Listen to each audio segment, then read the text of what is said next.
Приветствую вас, дорогие мои друзья! С вами внучка Велеса. Сегодня я хотела бы вам подсказать рецепт чудесный, который мне когда-то подсказала Селена Знаю. Помните, наверное, ее карты, да? Пески времени, долина грез, ясные грезы. У нее много разных оракулов, очень много красивых карт.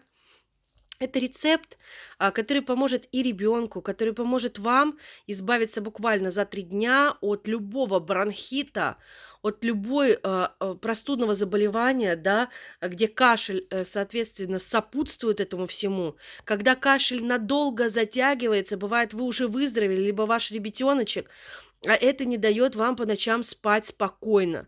Это на самом деле рецепт бомбический, я бы его в принципе не давала, если бы когда-то не испробовала его на всей своей семье. Рецепт просто прост, и вам уже не потребуются никакие лекарственные, поверьте, препараты.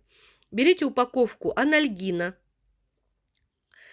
толчете его, пузырек пустырника и тройной одеколон.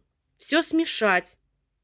Тряпочку намочить, марлю, отжать, положить к груди, сверху полиэтилен, плотную маечку и спать. И так 3 ночи кряду, и все пройдет. Это для взрослого.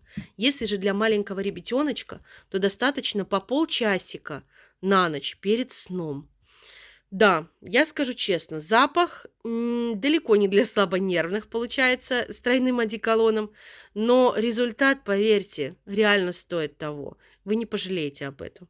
Здоровья вам, мои хорошие, мира и добра.